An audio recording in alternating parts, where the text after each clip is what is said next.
Welcome welcome back to my YouTube channel Khushi vlogs. So ಇವತ್ತಿನ ವ್ಲಾಗ್ನಲ್ಲಿ ದೇವಸ್ಥಾನಕ್ಕೆ ಹೋಗೋಣ ಅಂತ ಹೊರಡ್ತಾ ಇದ್ದೀವಿ. ಸೊ ಯಾವ ದೇವಸ್ಥಾನ ಅಂದರೆ ಮನೆ ದೇವಸ್ಥಾನ ಅಂತ ಹೇಳಿ. ಸೊ ನಮ್ಮ ಪಾಪುಗೆ ಮುಡಿ ಕೊಡೋಣ ಅಂತ ಹೇಳಿ, ಅಂದರೆ ನಮ್ಮ ಪಾಪುಗಲ್ಲ, ನಮ್ಮ ಅಕ್ಕನ ಪಾಪುಗೆ, ಅವರಿಬ್ರಿಗೂ ಮುಡಿ ಕೊಡೋದಿತ್ತು. ಸೊ ಎಲ್ಲರ ಜೊತೆಲಿ ಹೋಗಿ ಬರೋಣ ಅಂತ ಸಡನ್ ಪ್ಲ್ಯಾನ್ ಮಾಡಿ ಹೋಗ್ತಾ ಇದ್ದೀವಿ. ಸೊ ಇದನ್ನ ಒಂದು ವ್ಲಾಗಾಗಿ ನಿಮ್ಮ ಜೊತೆ ಶೇರ್ ಮಾಡೋಣ ಅಂತ ಈ ವ್ಲಾಗ್ ಸ್ಟಾರ್ಟ್ ಮಾಡ್ತಾ ಇದ್ದೀನಿ. ಹಾಗೆ ಡೈಲಿ ವ್ಲಾಗ್ಸ್ ಕೂಡ ಶೇರ್ ಮಾಡೋಣ ಅಂತ. ಯಾರಿನ್ನೂ ನನ್ನ ಚಾನಲ್ನ ಸಬ್ಸ್ಕ್ರೈಬ್ ಮಾಡಿಲ್ಲ, subscribe to my YouTube channel Khushi vlogs. So ಇವತ್ತು ಈ ಸ್ಯಾರಿ ವೇರ್ ಮಾಡೋಣ ಅಂತ. ಇದು ಹೇಗಿದೆ ಅಂದರೆ ಗ್ರ್ಯಾಂಡಾಗಿ ಕೂಡ ಇದೆ, ಅಂದರೆ ಮೈಂಟೈನ್ ಮಾಡೋಕ್ಕೆ ಕೂಡ ಚೆನ್ನಾಗಿದೆ, ಅಂದರೆ ಸಾಫ್ಟ್ ಇದೆ. ಆ್ಯಂಡ್ ಉಟ್ಕೊಂಡಾಗ ಕೂಡ ಚೆನ್ನಾಗಿರುತ್ತೆ. ನನಗೆ ಈ ರೀತಿ ಸ್ಯಾರೀಸ್ ಅಂದರೆ ಇಷ್ಟ ಆಗುತ್ತೆ, ಬಿಕಾಸ್ ಚೆನ್ನಾಗೂ ಕಾಣುತ್ತೆ ಆ್ಯಂಡ್ ಮೈಂಟೈನ್ ಮಾಡೋಕ್ಕೂ ಕೂಡ ಸುಲಭ ಇದ್ದಾಗ ಸ್ಯಾರಿ ವೇರ್ ಮಾಡೋದು ಕಷ್ಟ ಆಗೋದಿಲ್ಲ.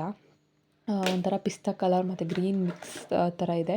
ಅದಕ್ಕೆ ಸೆರ್ಗಿಗೆ ಬಂದುಬಿಟ್ಟು ಈ ರೀತಿ ಕಲಾಂಕಾರಿ ಪ್ರಿಂಟ್ ಇದೆ ಆ್ಯಂಡ್ ಬಾರ್ಡರ್ನಲ್ಲಿ ಪೂರ್ತಿ ಗೋಲ್ಡ್ ಝರಿ ವಿವಿಂಗ್ ಥರ ಇದೆ. ಇದಕ್ಕೆ ಬ್ಲೌಸ್ನ ಪ್ಲೈನೇ ಸ್ಟಿಚ್ ಮಾಡಿಸಿದ್ದೀನಿ. ಸೊ ಇದು ಸೀಮಂತದಲ್ಲಿ ನನ್ನ ಹಸ್ಬೆಂಡ್ ಸಿಸ್ಟರ್ ಗಿಫ್ಟ್ ಮಾಡಿದ್ರು ಇದನ್ನು. ಆಲ್ಮೋಸ್ಟ್ ಇದು 3rd ಟೈಮ್ ಆಗಲೇ ನಾನು ಇದನ್ನ ವೇರ್ ಮಾಡ್ತಾ ಇರೋದು. ಬೇರೆಲ್ಲ ಸ್ಯಾರೀಸ್ ಅಂದರೆ ಒಂದು ಸಲ ಹಾಕಿಬಿಟ್ಟು ಅಂದರೆ ಮೇಂಟೈನ್ ಮಾಡೋಕ್ಕೆ ಕಷ್ಟ ಆದಾಗ ಇಟ್ಬಿಡ್ತೀನಿ. ಸೊ ಈ ರೀತಿ ಈಸಿ ಇದ್ದಾಗ ಏನು ಮಾಡ್ತೀನಿ ಅಂದರೆ ಮತ್ತೆ ವೇರ್ ಮಾಡ್ತಿರ್ತೀನಿ. ಸೊ ನನಗೆ ಈ ಸ್ಯಾರಿ ಏನೋ ವೇರ್ ಮಾಡೋಕ್ಕೆ ಇಷ್ಟ, ಈ ರೀತಿ ಸಾಫ್ಟ್ ಇದ್ದಾಗ. ಬೇರೆ ತೊಗೊಂಡಿದ್ದೆ, ಬಟ್ ಅದ್ಯಾಕೋ ಇಷ್ಟ ಆಗಲಿಲ್ಲ. ಮತ್ತು ಸಡನ್ನಾಗಿ ಹೋಗ್ತಾ ಇರೋದಲ್ವ, ಅಂದರೆ ಟೈಮ್ ಇಲ್ಲ ಇವಾಗ ನೀಟಾಗೆಲ್ಲ ಪಿನ್ ಮಾಡಿಡೋಕ್ಕೆ ಆ್ಯಂಡ್ ಎಕ್ಸೆಟ್ರಾ ಮಾಡಲಿಕ್ಕೆ ಟೈಮ್ ಇಲ್ಲ.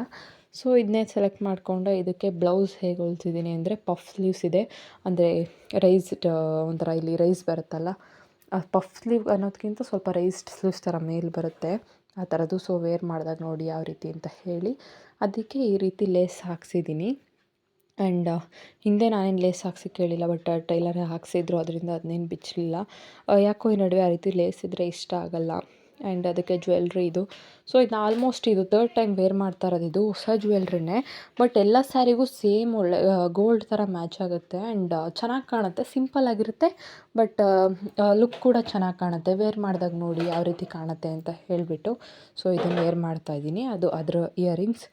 ಸೊ ಸ್ನಾನ ಮಾಡ್ಕೊಂಡು ಬಂದೆ ಆ್ಯಂಡ್ ಪಾಪುಗೆ ಅವ್ರ ಪಾಪ ಸ್ನಾನ ಮಾಡಿಸ್ತಾ ಇದ್ದಾರೆ. ಅವ್ನು ಸ್ನಾನ ಆಗೋಷ್ಟೊತ್ತಿಗೆ ನಾನು ತಲೆ ಬಾಚಿ ಸ್ಯಾರಿ ವೇರ್ ಮಾಡಿ ಆ್ಯಂಡ್ ಸ್ವಲ್ಪ ಮುಖಕ್ಕೆ ಏನೇನು ಹಚ್ಚೋದಿರುತ್ತಲ್ಲ ಅದನ್ನೆಲ್ಲ ಹಚ್ಚಿ, ಆ್ಯಂಡ್ ಅವನಿಗೆ ಸ್ವಲ್ಪ ನೀರು ಬೇಕು ಆ್ಯಂಡ್ ಊಟ ಬೇಕು. ಅದ್ರ ಜೊತೆಗೆ ಒಂದು ಸ್ವಲ್ಪ ಡೈಪರ್ಸು ಮತ್ತು ಎಕ್ಸ್ಟ್ರಾ ಕ್ಲಾತ್ ಎಲ್ಲ ಎತ್ತಿಟ್ಕೊಳ್ಬೇಕು ನನ್ನ ಬ್ಯಾಗ್ನಲ್ಲಿ.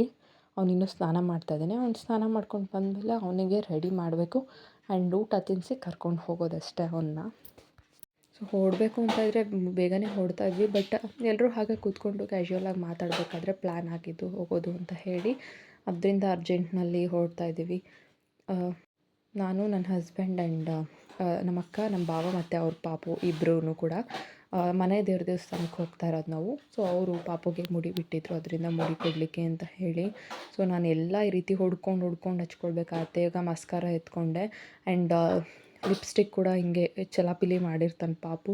ನಾನು ಹೇಗೆ ಎತ್ತಿಟ್ಟರು ಯಾವ್ದಾರು ಒಂದು ಮಿಸ್ಪ್ಲೇಸ್ ಮಾಡಿರ್ತಾನೆ. ಎಲ್ಲ ಹುಡ್ಕೊಂಡು ರೆಡಿ ಆಗೋಷ್ಟೊತ್ತಿಗೆ ಹೆಂಗಾದರೂ ಆಗಲಿ ನನಗೆ ಆಲ್ಮೋಸ್ಟ್ 1 ಅವರ್ ಆದರೂ ಬೇಕಾಗುತ್ತೆ, ಅಷ್ಟು ಟೈಮ್ ಹಿಡಿತಾ ಇದೆ ಈ ನಡುವೆ. ಬೇಗ ರೆಡಿಯಾಗಿ ಹೊರಡೋಕ್ಕೂ ಕೂಡ ಆಗೋದಿಲ್ಲ, ಬಿಕಾಸ್ ಏನಂದರೆ ಅವನ್ನ ರೆಡಿ ಮಾಡೋಕ್ಕಾಗೋದಿಲ್ಲ, ನಾನು ರೆಡಿ ಆದೆ, ಅದೊಂದು ಪ್ರಾಬ್ಲಮ್. ಸೊ ಇವಾಗೆಲ್ಲ ಹೋಗ್ತಾ ಇದ್ದೀವಿ. ಇಲ್ಲಿ ಸ್ವಲ್ಪ ದೇವಸ್ಥಾನಕ್ಕೆ ಹೂ ತಗೊಳ್ಳೋಕ್ಕೆ ಅಂತ ಹೇಳಿ ಗಾಡಿ ನಿಲ್ಲಿಸಿದ್ದಾರೆ, ಆವಾಗ ವೀಡಿಯೋ ಮಾಡ್ಕೊಳ್ತಾ ಇದ್ದೀವಿ. ಸೊ ಇದು ಪಾಪು ಕಝಿನ್ ಅಂದರೆ ಪಾಪುಗೆ ಅಕ್ಕ ಆಗಬೇಕು. ಸೊ ಎಲ್ಲರೂ ಹೂ ಮತ್ತು ಹಣ್ಕಾಯಿ ತೊಗೊಂಡು ಬರ್ತೀವಿ ಅಂತ ಹೋಗಿದ್ದಾರೆ. ಸೊ ಇವತ್ತು ಪಾಪುಗೆ ಫೀಡ್ ಮಾಡಲಿಕ್ಕೆ ಅಂತ ಹೇಳಿಬಿಟ್ಟು ಹಿಂದೆ ಕೂತ್ಬಿಟ್ಟೆ. ಹೆಂಗೆ ದೇವಸ್ಥಾನಕ್ಕೆ ಹೋಗೋಷ್ಟ್ರಲ್ಲಿ ಹೆಂಗಾಯಿತು ಅಂದರೆ ಯಾಕಾದರೂ ಬಂದನೋ ಅನ್ನೋಷ್ಟು ಸುಸ್ತಾಗೋಯಿತು, ವಾಮಿಟ್ಟಾಗಿ. ಅದೇನೋ ಗೊತ್ತಿಲ್ಲ, ಹಿಂದೆ ಕೂತ್ರೆ ಆ ರೀತಿ ಅನಿಸುತ್ತೆ, ಮುಂದೆ ಕೂತ್ರೆ ಹಂಗೆ ಆಗೋದಿಲ್ಲ. ತುಂಬ ಸುಸ್ತಾಯಿತು. ಎಲ್ಲಾದರೂ ಇಷ್ಟಪಟ್ಟು ಬಂದಿರ್ತೀನಿ ಈ ರೀತಿ, ಆವಾಗ ಹಂಗೆಲ್ಲ ಸುಸ್ತಾದರೆ ತುಂಬ ಬೇಜಾರು ಅನಿಸುತ್ತೆ. ಅಂದರೆ ನಾನು ಒಬ್ಬಳೇ ಆದರೆ ಏನೂ ಆಗೋದಿಲ್ಲ, ಪಾಪು ಕೂಡ ಯಾರ ಹತ್ರನೂ ಹೋಗೋದಿಲ್ಲ, ಅವನ್ನ ನೋಡ್ಕೊಳ್ಬೇಕು ಆ್ಯಂಡ್ ಅದೊಂದು ಬೇಜಾರಾಗುತ್ತೆ. ಸೊ ಇಬ್ರಿಗೂ ಕೂಡ ಮುಡಿ ಕೊಟ್ಟಿದ್ದಾರೆ ಇವಾಗ. ಆ್ಯಂಡ್ ಇಲ್ಲಿ ಪೂಜೆ ಮಾಡಿಸಿದ್ದಾದಮೇಲೆ ಊಟ ಮಾಡಿಕೊಂಡು ಮನೆಗೆ ಹೊರಡೋದು ಅಷ್ಟೇ. ಸೊ ಇಲ್ಲಿ 2 ದೇವಸ್ಥಾನ ಇದೆ, ಬೆಟ್ಟದ ಮೇಲಿದೆ ಒಂದು. ಫಸ್ಟ್ ನಾವು ಅಲ್ಲಿ ಹೋಗ್ಬಿಟ್ಟು ಪೂಜೆ ಮಾಡಿಸಿ ಮತ್ತೆ ಇಲ್ಲಿ ಕೆಳಗಡೆ ಬರಬೇಕು. ಸೊ ಕುಣಿಗಲ್ನಲ್ಲಿರೋದು ಇದು ಶ್ರೀರಂಗನಾಥ ದೇವಸ್ಥಾನ ಅಂತ, ರಂಗಸ್ವಾಮಿ ದೇವಸ್ಥಾನ ಇದು. ಪಾಪುಗೆ ಇವಾಗ 2 ಮಂತ್ಸ್ ಬ್ಯಾಕ್ ಮುಡಿ ಕೊಟ್ಟಿದ್ವಿ, ನಾನು ಅದು ಕೂಡ ವ್ಲಾಗ್ ಅಪ್ಲೋಡ್ ಮಾಡಿದ್ದೆ, ಮುಡಿ ಶಾಸ್ತ್ರದ್ದು.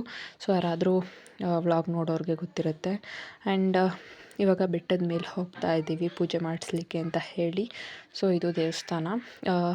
ಅರ್ಚನೆ ಎಲ್ಲ ಮಾಡಿಸಿ ಎಣ್ಕಾಯಿ ಮಾಡಿಸ್ಕೊಂಡು ಪಾಪುಗಳು ಇಬ್ರಿಗೂ ಆಶೀರ್ವಾದ ಮಾಡಿಸ್ಕೊಂಡು ನಾವು ಕೂಡ ಸ್ವಲ್ಪ ಹೊತ್ತು ಇಲ್ಲೇ ಕೂತಿದ್ವಿ. ದೇವಸ್ಥಾನದಲ್ಲಿ ಸ್ವಲ್ಪ ಹೊತ್ತು ಕೂತ್ಕೊಂಡ್ರೆ ಹಾಗೆ ಒಂಥರ ಪಾಸಿಟಿವ್ ವೈಬ್ಸ್ ಅನಿಸುತ್ತೆ ಆ್ಯಂಡ್ ಚೆನ್ನಾಗಿರುತ್ತೆ, ಮನಸ್ಸಿಗೆ ಸಮಾಧಾನ ಇರುತ್ತೆ. ಆ್ಯಂಡ್ ಹೊರಗಡೆ ಈ ರೀತಿ ವ್ಯೂ ಇದೆ ಆ್ಯಂಡ್ ಕುಣಿಗಲ್ ಕೆರೆ ಕೂಡ ಕಾಣುತ್ತೆ. ಆ್ಯಂಡ್ ಇಲ್ಲಿ ಬಂದರೆ ಏನಂದರೆ ನನಗೆ ನಮ್ಮ ಮನೆಗೆ ಹೋಗೋ ಮನಸ್ಸಾಗ್ತಾ ಇರುತ್ತೆ. ಅಂದರೆ ಇಲ್ಲಿಂದ ಹತ್ತಿರ ಅಲ್ವಾ ನಮ್ಮೂರಿಗೆ, ಸೊ ಅಲ್ಲಿಗೆ ಹೋಗೋ ಮನಸ್ಸಾಗ್ತಾ ಇರುತ್ತೆ. ಬಟ್ ಹೋಗೋ ಪ್ಲ್ಯಾನ್ಸ್ ಏನೂ ಇರಲಿಲ್ವಲ್ಲ, ಅದರಿಂದ ಬೇಡ ಅಂತ ಹೇಳಿ ಸುಮ್ಮನೆ ಅದೇ. ಆ್ಯಂಡ್ ಪಾಪುನ ಅವಾಗಲಿಂದ ಎತ್ಕೊಂಡೇ ಇದ್ವಲ್ಲ, ಇವಾಗ ಕೆಳಗಡೆ ಬಿಟ್ಟಿದ ತಕ್ಷಣ ಚೆನ್ನಾಗಿ ಆಟ ಆಡ್ಕೊಳ್ತಾ ಇದ್ದಾನೆ. ಅವ್ನಿಗೇನಂದರೆ ಕೆಳಗಡೆ ಬಿಡಬೇಕಷ್ಟೇ ಯಾವಾಗಲೂ ಕೂಡ. ಆ್ಯಂಡ್ ಮಕ್ಕಳಿದ್ರಲ್ಲ, ಮಕ್ಕಳ ಜೊತೆ ಕೂಡ ಚೆನ್ನಾಗಿ ಆಟ ಆಡ್ಕೊಳ್ತಾ ಇದ್ದಾನೆ. ಅವ್ನಿಗೆ ಯಾವಾಗಲೂ ಅಷ್ಟೇ, ಮಕ್ಕಳಿದ್ರೆ ಸುಮ್ಮನೆ ಅವ್ನ ಪಾಡಿಗೆ ಅವನು ಆಟ ಆಡ್ಕೊಳ್ತಾ ಇರ್ತಾನೆ. ಹೋದ ಸಲ ಬಂದಾಗ ಮುಡಿ ಕೊಡ್ಬೇಕಾದ್ರೆ ಅಳ್ತಿದ್ದ. ಸೊ ಈ ಸಲ ಅವರು ಕೊಟ್ಟಿದ್ದು ನೋಡಿಬಿಟ್ಟು ಅವನು ಹೋಗಿ ಆ ಮುಡಿ ಕೊಡೋ ಜಾಗದಲ್ಲಿ ಕೂರ್ತಿದ್ದ. ಸೊ ಅವ್ನಿಗೆ ಇವಾಗಲೇ ಕೊಡೋದಿಲ್ಲ, ಇನ್ನೂ 1-2 ಇಯರ್ಸ್ ಬಿಟ್ಟು ಒಂದು ಸಲ ಕೊಡೋಣ ಅಂತ ಅಂದ್ಕೊಂಡಿದ್ದೀವಿ. ಇಲ್ಲಿ ದರ್ಶನ ಎಲ್ಲ ಆಯಿತು. ಇವಾಗ ಹೊರಗಡೆ ಸ್ವಲ್ಪ ಇಲ್ಲೇ ಕೂತ್ಕೊಳ್ಳೋಣ, ಅಂದರೆ ವಾತಾವರಣ ಚೆನ್ನಾಗಿತ್ತಲ್ಲ ಅಂತ ಹೇಳಿಬಿಟ್ಟು ಇಲ್ಲಿ ಕೂತ್ಕೊಂಡಿದ್ದೀವಿ. ಬಟ್ ಏನೇ ಆಗಲಿ ಮಕ್ಕಳನ್ನ ಕರ್ಕೊಂಡು ಬಂದು ಮೇಂಟೈನ್ ಮಾಡೋದು ತುಂಬ ಕಷ್ಟ. ಅವರು ಪಾಪುನು ಹಾಗೆ ಹಠ ಮಾಡ್ತಾನೆ ಆ್ಯಂಡ್ ಇವ್ನು ಕೂಡ ಅದೇ ರೀತಿ ಅಲ್ವಾ. ಸೊ ಒಬ್ಬೊಬ್ರು ಎತ್ಕೊಂಡು ಮೇಂಟೈನ್ ಮಾಡಿಕೊಂಡು ಕರ್ಕೊಂಡು ಹೋದ್ವಿ. ಇನ್ನೊಂದು 2 ಅವರ್ಸ್ ಅಷ್ಟೇ ನಾವು ದೇವಸ್ಥಾನದಲ್ಲಿ ಇದ್ದಿದ್ದು. ಮುಡಿ ತೆಗ್ಸಿದ್ವಿ ಆ್ಯಂಡ್ ಸ್ವಲ್ಪ ಊಟ ಮಾಡ್ಕೊಂಡ್ವಿ, ಪೂಜೆ ಮಾಡಿಸಿದ್ವಿ, ಹೊರಟ್ವಿ ಅಷ್ಟೇ. ನಾವು 1:00 ಅಲ್ಲಿ ಮನೇಲಿ ಹೊರಟಿದ್ದು. ಆಲ್ಮೋಸ್ಟ್ 2 ಅಲ್ಲಿ ರೀಚ್ ಆಗಿ ಮತ್ತೆ 5 ಅಷ್ಟರಲ್ಲೆಲ್ಲ ಮನೆಗೆ ಬಂದಿದ್ವಿ. ಸೊ ಇದು ಕೆಳಗಡೆ ಒಂದು ಆಂಜನೇಯನ ದೇವಸ್ಥಾನ ಇದೆ. ಸೊ ನಾವು ಆಲ್ಮೋಸ್ಟ್ ಅಲ್ಲಿ ಬಂದಾಗಲೂ ಕೂಡ ಪೂಜೆ ಮಾಡಿಸ್ಕೊಂಡೇ ಹೋಗೋದು. ಸೊ ಅಲ್ಲೂ ಕೂಡ ಬಂದ್ವಿ ಆ್ಯಂಡ್ ಮನೆಗೆ ಹೋಗಬೇಕಾದ್ರೆ ನನಗೆ ಸ್ವಲ್ಪ ಏನೇನೋ ತೊಗೊಳೋದಿತ್ತು, ಅದನ್ನೆಲ್ಲ ತೊಗೊಂಡು ಹೊರಟ್ವಿ. ಅಷ್ಟರಲ್ಲಿ ಪಾಪು ಮಕ್ಕಳೆಲ್ಲ ಮಲ್ಕೊಂಡಿದ್ರು. ಸೊ ಅವ್ರು ಮಲಗಿದ್ರಿಂದ ನಾವು ಸ್ವಲ್ಪ ಹಾಗೆ ಮಾತಾಡಿಕೊಂಡು ಎಲ್ಲರ ಜೊತೆಯಲ್ಲಿ ಹೋಗ್ತಾ ಇದ್ದೀವಿ. ನಮಗೆ ಆಲ್ಮೋಸ್ಟ್ 1 ಅವರ್ ಬೇಕಾಗುತ್ತೆ ಊರಿಂದ ದೇವಸ್ಥಾನಕ್ಕೆ ಹೋಗಬೇಕಾದ್ರೆ. ಅವ್ರನ್ನ 1 ಅವರ್ ಆಕ್ಯುಪೈಡ್ ಆಗಿ ಕಾರ್ನಲ್ಲಿ ಇಟ್ಕೊಳ್ಳೋದೇ ತುಂಬ ಕಷ್ಟ. ನಾವೀಗ ಯಡಿಯೂರಿನಲ್ಲಿದ್ದೀವಿ. ಇನ್ನು ನಮಗೆ 45-50 ಮಿನಿಟ್ಸ್ ಬೇಕಾಗುತ್ತೆ ಊರಿಗೆ ರೀಚ್ ಆಗಲಿಕ್ಕೆ. ಇಲ್ಲಿಂದ ರೋಡ್ ಸ್ವಲ್ಪ ಕಷ್ಟ, ಬಿಕಾಸ್ ಅಷ್ಟು ಚೆನ್ನಾಗಿಲ್ಲ. ಆ್ಯಂಡ್ ಇಲ್ಲಿ ಹೈವೇ ಅಲ್ವಾ, ಡಬಲ್ ರೋಡ್ ಇರೋದ್ರಿಂದ ಆರಾಮಾಗಿ ಹೋಗ್ಬೋದು. ಆ್ಯಂಡ್ ನನಗೆ ಸ್ವಲ್ಪ ಥಿಂಗ್ಸ್ ತೊಗೊಳ್ಳೋದಿದೆ, ಅದು ತೊಗೊಂಡು ಹೋಗೋದು. ಪಾಪು ಮನೆಯಿಂದ ಅಂದರೆ ಹೊರಗಡೆ ಹೋಗಿಲ್ಲಾದರೂ ಬಂದಿದ್ದ ತಕ್ಷಣ ಈ ರೀತಿ ಮಕ್ಕಳು ಬರ್ತಾರೆ. ಅವನು ಇರಲ್ವಲ್ಲ ಬೆಳಗ್ಗೆಯಿಂದ, ಸೊ ಅವ್ನು ಬಂದಿದ್ದ ತಕ್ಷಣ ಬರ್ತಾರೆ. ಈ ನಡುವೆ ಎಲ್ಲ ಫಿಶ್ ಮತ್ತು ಮಟನ್, ಚಿಕನ್ ತಿಂದು ತುಂಬ ಅಂದರೆ ತುಂಬ ಹೊಟ್ಟೆ ಹಾಳಾಗಿದೆ. ಸೊ ಡಿಟಾಕ್ಸ್ ಮಾಡ್ಕೊಳ್ಬೋದು ಅಂತ ಹೇಳಿ ಇದ್ರ ಜೊತೆಗೆ ಸ್ವಲ್ಪ ಫ್ರೂಟ್ಸ್ ಕೂಡ ತಿನ್ನೋಣ ಅಂತ. ಇವಾಗ ಊಟ ಮಾಡ್ತಿಲ್ಲ ನೈಟ್ ಇವತ್ತೊಂದು ದಿನ, ಬಿಕಾಸ್ ತುಂಬ ಈ ವಾರ ಪೂರ್ತಿ ಕಂಪ್ಲೀಟ್ ಫಿಶ್ ಮತ್ತು ಚಿಕನ್ ಆ್ಯಂಡ್ ಮಟನ್ 3ರಲ್ಲೇ ವೆಜಿಟೇಬಲ್ಸ್ ಅಂತೂ ಏನೂ ತಿಂದೇ ಇಲ್ಲ. ಸೊ ಇವಾಗ ಸ್ವಲ್ಪ ಜೀರಾ ವಾಟರ್ ನೆನೆಸೋಣ ಅಂತ ಆ್ಯಂಡ್ ಒಂದು ಎಳ್ನೀರು ಕುಡಿತೀನಿ. ಎಳ್ನೀರನ್ನ ಯಾವಾಗಲೂ ಬೆಳಗ್ಗೆ 10ಇಂದ ಸಂಜೆ ಅಷ್ಟರಲ್ಲಿ ಕುಡಿಬೇಕು. ಇವಾಗ ಆಲ್ಮೋಸ್ಟ್ 4 ಆಗಿದೆ. ಸೊ ಕುಡಿದ್ಬಿಡೋಣ ಬೇಗ ಅಂತ ಹೇಳಿ ಆ್ಯಂಡ್ ಸ್ವಲ್ಪ ಕುಕುಂಬರ್ ಕಟ್ ಮಾಡ್ತಾ ಇದ್ದೀನಿ. ಇದನ್ನು ಕೂಡ ತಿಂತೀನಿ. ಅಂದರೆ ಹೊಟ್ಟೆ ಏನಂದರೆ ಸ್ವಲ್ಪ ಕ್ಲೀನ್ ಆದಂಗೆ ಅನಿಸುತ್ತೆ ಆ್ಯಂಡ್ ಅದ್ರ ಜೊತೆಗೆ ಫ್ರೆಶ್ ಅನಿಸುತ್ತೆ ಆ್ಯಂಡ್ ಸುಸ್ತು ಕೂಡ ಆಗೋದಿಲ್ಲ ಈ ರೀತಿ ಫುಡ್ ತಿಂದರೆ, ಹಸಿ ಊಟಗಳನ್ನ ತಿಂದರೆ. ಆ್ಯಂಡ್ ಸ್ವಲ್ಪ ಜೀರಾ ನೆನೆಸೋಣ ಅಂತ ಹೇಳಿ ಅಜ್ವೈನ್ ನೆನೆಸೋಣ ಅಂದ್ಕೊಂಡೆ. ಬೇಡ ಜೀರಾ ನೆನೆಸು, ಜೀರ್ಣ ಚೆನ್ನಾಗಾಗುತ್ತೆ ಆ್ಯಂಡ್ ಗ್ಯಾಸ್ಟ್ರಿಕ್ ಆಗೋದಿಲ್ಲ ಕೂಡ ಅಂತ ಹೇಳಿದ್ರು. ಅದರಿಂದ ಜೀರಾ ನೆನೆಸ್ತಾ ಇದ್ದೀನಿ, ಅಂದರೆ ಜೀರಿಗೆ. ಆ್ಯಂಡ್ ಇದ್ರ ಜೊತೆಗೆ ಒಂದು 3 ಟೈಮ್ಸ್ ಹಾಟ್ ವಾಟರ್ ಕುಡಿದ್ರೆ ಕೂಡ ಸರಿ ಹೋಗುತ್ತೆ. ಆ್ಯಂಡ್ ಹಾಟ್ ವಾಟರ್ನೇ ಕುಡಿಯೋಣ ಇವತ್ತೊಂದು ದಿನ ಅಂತ ಅಂದ್ಕೊಂಡಿದ್ದೀನಿ. ಆ್ಯಂಡ್ ನನಗೆ ಹಾಟ್ ವಾಟರ್ ಕುಡಿಯೋದು ಅಷ್ಟು ಇಷ್ಟ ಆಗೋದಿಲ್ಲ. ಸೊ ಈ 3 ಫ್ರೂಟ್ಸ್ ತಿಂತೀನಿ ಇವಾಗ. ಅಂದರೆ ಒಟ್ಟಿಗೆ ತಿನ್ನಬಾರ್ದು ಯಾವತ್ತೂ, ಫ್ರೂಟ್ ಸಲಾಡ್ ಈ ರೀತಿ ಸಪ್ರೇಟ್ ತಿನ್ನಬೇಕು. ಬಿಕಾಸ್ ಈಚ್ ಫ್ರೂಟ್ ಅಂದರೆ ಡೈಜೆಷನ್ ಸಪ್ರೇಟ್ ಇರುತ್ತೆ. ಅದು ಡೈಜೆಸ್ಟ್ ಆಗೋಕ್ಕೆ ಬೇರೆ ಬೇರೆ ಟೈಮ್ ತಗೊಳುತ್ತಲ್ಲ, ಸೊ ಸೆಟ್ ಆಗೋದಿಲ್ಲ. ಅದರಿಂದ ಸ್ವಲ್ಪ ಹೊತ್ತು ಟೈಮ್ ತೊಗೊಂಡು ಫ್ರೂಟ್ಸ್ನ ತಿನ್ನಬೇಕಾಗತ್ತೆ. ಆ್ಯಂಡ್ ಈಗ ಕುಕುಂಬರ್ ತಿಂದಿದ್ದಾಯಿತು. ಸ್ವಲ್ಪ ಕಿಚನ್ ಕ್ಲೀನ್ ಮಾಡೋಣ ಅಂತ ಬಂದಿದ್ದೀನಿ. ಪಾತ್ರೆಗಳೆಲ್ಲ ತೊಳಿಬೇಕು ಸ್ವಲ್ಪ. ಪಾಪು ಏನು ಮಾಡ್ದ ಅಂದರೆ ಸ್ಪೈಸಸ್ ಬಾಕ್ಸ್ನ ಎತ್ಬಿಟ್ಟು ನಮ್ಮ ಮನೆಯಲ್ಲಿ ಹಸು ಇದೆಯಲ್ಲ ಅದರದ್ದು ಹಾಲು ಒಂದು ಕ್ಯಾನಲ್ಲಿ ಹಾಕಿಟ್ಟಿರ್ತೀವಿ, ಅದರೊಳಗೆ ಹಾಕ್ಬಿಟ್ಟ. ಸೊ ಅದನ್ನೊಂದು ಸಪ್ರೇಟಾಗಿ ಹಂಗೆ ಲವಂಗ ಆಚೆ ತೆಗೆದಲ್ಲೇ ತೊಳಿತಾ ಇದ್ದೀನಿ. ಅದು ತೊಳೆದಿಟ್ಟಾದ್ಮೇಲೆ ಸ್ವಲ್ಪ ಪಾತ್ರೆಗಳಿದ್ವು, ಅವನ್ನೆಲ್ಲ ತೊಳಿತಾ ಇದ್ದೀನಿ. ಈಗ ತೊಳೆದಾದ್ಮೇಲೆ ಸ್ವಲ್ಪ ಕಿಚನ್ ಕ್ಲೀನ್ ಮಾಡಬೇಕು, ಕೌಂಟರ್ ಟಾಪ್ನೆಲ್ಲ. ಅದ್ರ ಜೊತೆಗೆ ಸ್ವಲ್ಪ ಬಟ್ಟೆ ಪ್ಯಾಕ್ ಮಾಡೋದಿದೆ. ಬಿಕಾಸ್ ನಾಳೆ ಸ್ವಲ್ಪ ಹೊರಗಡೆ ಹೋಗ್ತಾಯಿದ್ದೀವಿ ಅಂದರೆ 1-2 ಡೇಸ್, ಅದಕ್ಕೋಸ್ಕರ ಬಟ್ಟೆಗಳನ್ನ ಪ್ಯಾಕ್ ಮಾಡಬೇಕು. ಪಾತ್ರೆ ಏನು ಜಾಸ್ತಿ ಇರಲಿಲ್ಲ, ಸ್ವಲ್ಪನೇ ಇದ್ವು. ಅದರಿಂದ ಬೇಗ ಕ್ಲೀನ್ ಮಾಡಿಕೊಂಡೆ. ನನಗೆ ಕೆಳಗಡೆ ಕೂತು ಪಾತ್ರೆ ತೊಳಿಲಿಕ್ಕೆ ಅಷ್ಟು ಕಂಫರ್ಟ್ ಇರೋದಿಲ್ಲ. ಆ್ಯಂಡ್ ಆಲ್ವೇಸ್ ನಾನು ಎಷ್ಟೇ ಜಾಸ್ತಿ ಇದ್ದರೂ ಕೂಡ ಇಲ್ಲಿ ಸಿಂಕ್ನಲ್ಲೇ ತೊಳ್ಕೊಂಡು ಬಿಡ್ತೀನಿ. ಆ್ಯಂಡ್ ಏನಾದರೂ ಫಂಕ್ಷನ್ ಮತ್ತು ಮನೆಗೆ ಕೆಲ್ಸಕ್ಕೆ ಬಂದಿರ್ತಾರಲ್ಲ, ತೋಟದ ಕೆಲಸಕ್ಕೆ, ಆವಾಗ ದೊಡ್ಡ ಪಾತ್ರೆಗಳಿದ್ದರೆ ಮಾತ್ರ ಹೊರಗಡೆ ಟ್ಯಾಪ್ ಇದೆ, ಅಲ್ಲಿ ತೊಳ್ಕೊತೀನಿ. ಈಗ ಪಾಪುನ ಅಲ್ಲಿ ಸ್ವಲ್ಪ ಅದು ಇದು ಕೊಟ್ಟು ಕೂರಿಸಿದ್ದೀನಿ. ಸ್ವಲ್ಪ ಸಿಂಕ್ ತೊಳೆದು ಕಿಚನ್ ಕ್ಲೀನ್ ಮಾಡೋದು ಅಷ್ಟೇ ಇವಾಗ ಕೆಲಸ. ಪಾಪುದು ಕೂಡ ಊಟ ಎಲ್ಲ ಮುಗ್ದಿದೆ. ಆ್ಯಂಡ್ ನಾನು ಸ್ವಲ್ಪ ಹಣ್ಣುಗಳು ತಿಂದು ವಾಟರ್ ಕುಡಿದು ಮಲಗೋದು. ಕಿಚನ್ನ ಎಷ್ಟೇ ನೀಟಾಗಿ ಇಟ್ಕೊಂಡ್ರು ಅಡುಗೆ ಮಾಡ್ತಾ ಮಾಡ್ತಾ ಎಲ್ಲ ಮಿಸ್ಪ್ಲೇಸ್ ಆಗಿ ಹರಡ್ಬಿಡುತ್ತೆ.